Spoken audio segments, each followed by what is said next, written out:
Man, so the other day I made a video about a couple of 14-year-olds and 12-year-olds actually stabbing a 15-year-old in a Walmart, and not a day went by when I heard about this tragedy in Watauga, Texas, about 30 minutes away from where I am in Watauga, Texas, where two 14-year-olds stabbed a woman, and really all they took was their cell phone.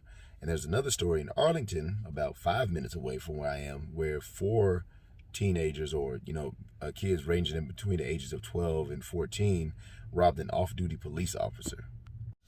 I'm trying to figure it out, man. I'm trying to figure out what is going on with some of these kids, man, especially in that 12 to 13 14-year-old age range where you feel like you have to rob somebody. I know there's situations where people feel like they have to do something because they're starving, but in these cases, I don't think this is the case, man. I think these are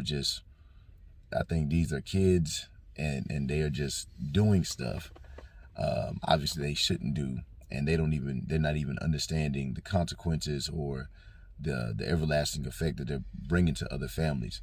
The off-duty police officers, I just heard about that, but the thing that happened in Watauga, I heard about that a couple of days ago, and I wasn't even going to make a video over it, man. She was a mother. She was just trying to make some extra money, and going up to an apartment. And the story said it basically was a random thing where the kids, they didn't really target her per se, but they was just wanted to rob somebody. And they stabbed her in the neck, and they ran off. And all they took was a phone, but they ended up dumping the phone. So a life loss, a family, a mother loss as well, for a phone that you didn't even keep, that you dumped. I mean, it was just a senseless thing. Man, how do you watch out for that? You have to watch out for everybody. When you see some kids coming up to you, you don't really think about, oh, this could be a potential attacker. It could be somebody trying to rob me. But it doesn't matter who is coming in your space, man. It doesn't matter who. It could be anybody, so it doesn't matter what neighborhood. The police, off-duty police, that happened in Arlington at a Quick Stop, a very well-lit place. And this young lady, I'm not going to put a name on here, but this young lady in Watauga's not a bad area. You wouldn't think.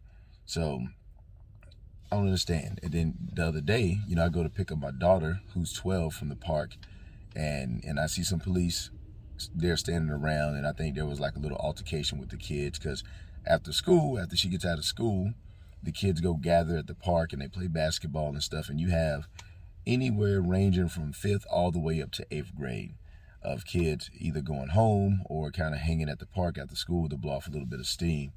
And so at any time, one of those kids could probably have a weapon. They can have a weapon and something can happen.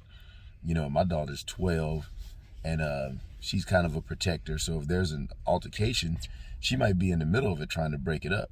So it's things that I'm concerned about too. But then me, as an adult, just going about my business, I'm not going to say, oh, I'm impervious to some type of attack. It could be a group of kids thinking like, hey, we're going to rob the next car we see. So, being at the gas station, being out, doesn't matter. You don't want to live in fear. I don't want anybody walking around living in fear, but you definitely want to keep your head on the swivel, especially now, because you're starting to hear these stories more and more, and the age is ranging all over the place. So anyway, man, that's all I got for now. Just keep your head on the swivel and stay safe.